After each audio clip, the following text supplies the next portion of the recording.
Mamina Kamara, secrétaire général à Nassim. Vous venez de présider cette activité pour mettre en lumière tout ce qui est prévu à venir pour l'année 2024 pour le tenir de Merci, je dois d'abord m'en féliciter et féliciter tous les collègues. Et c'est un exercice qui, depuis quelques années, l'ANACIM, par la direction d'exploitation de la météo, convoque tous les usagers. Et c'est important. Quand nous travaillons, nous sommes un service public et nous travaillons pour le Sénégal, nous travaillons pour l'agriculture, l'aviation, l'environnement, la pêche, mais aussi pour la sécurité alimentaire.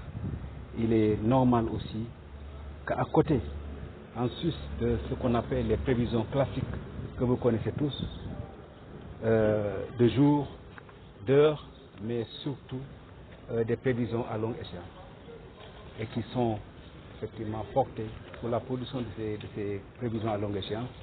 Ce sont donc des modèles numériques effectivement qui simulent l'atmosphère et les océans, mais surtout leur interaction. Pour savoir d'ici 3 mois, on peut s'attendre à quoi. Et c'est important, donc ce sont des bulletins qui sortent et qu'on met à la disposition des usagers. Et c'est le lieu de remercier tous ces ministères que j'ai cités.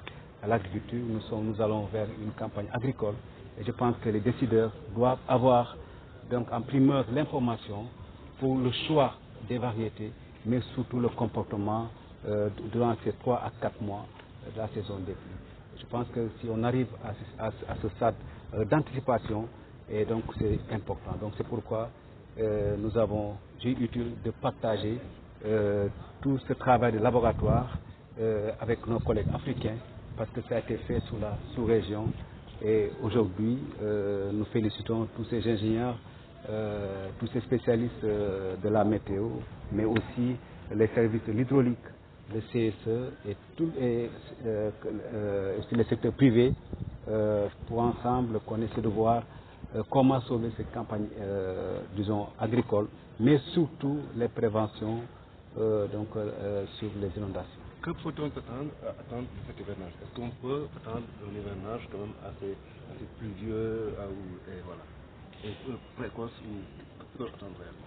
Voilà, ce travail scientifique a été déjà élaboré et les résultats qui sont sortis sur cet hivernage 2024, on s'attend à une situation à langage scientifique normal à excédentaire, surtout pour ce qui est du Sénégal. Mais surtout, ce qui veut retenir, les probabilités sont faibles sur les séquences, c'est-à-dire que les pauses pluviométriques qui souvent amènent nos parents qui sont dans souvent le Sine Saloum, en Casamance et au nord, de faire d'autres semis. Et c'est pourquoi nous attendons cette année à une situation quand même normale à excédentaire, c'est-à-dire qu'il faut s'attendre à des pluies, mais aussi un démarrage aussi. Souvent, il y avait dans les années passées, dans les autres régions, au moment de nos parents paysans, agriculteurs, font des semis et attendent, ils sont obligés encore de faire des ressemis. Je pense que cette année, nous avons quand même, selon les modèles numériques, il y aura un démarrage précoce anormal. Et donc, c'est des situations, c'est une information qu'il faut donner au ministère de l'Intérieur pour prendre les mesures idoines par rapport aux inondations, même si on sait qu'il y a un effort qui a été fait par rapport à la sensibilisation, mais aussi quand on reçoit une information, avant on prend les précautions. Mais par rapport aussi à l'agriculture, c'est le ministère de l'Agriculture avec ses spécialistes qui voient par rapport aux tendances climatiques de la pluviométrie et ils vont choisir les variétés qui effectivement, si c'est des variétés courtes ou bien des variétés à cycle long. Mais aussi au niveau de la pêche, et c'est important, c'est pas seulement en période décembre, janvier, février, mais quand on s'attend aussi à des fortes précipitations sur la côte, vous savez que ces dépressions qui se transforment au niveau de la façade occidentale, et souvent ça crée donc des tourbillons et ça crée des problèmes au niveau de la pêche. Donc c'est pourquoi c'est une surveillance accrue et de ces 3 mois, 4 mois de pluie pour ce qui concerne effectivement l'agriculture, la pêche, mais c'est surtout aussi les infrastructures. Quand on construit des infrastructures qui après 2 à 3 pluies sont parties.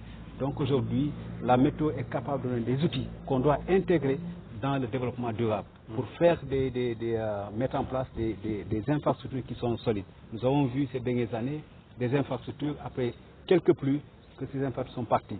Et je pense qu'il faut maintenant que tous les décideurs s'approchent de la météo pour intégrer les données climatiques, les données météorologiques pour la construction de ces ouvrages. Donc nous allons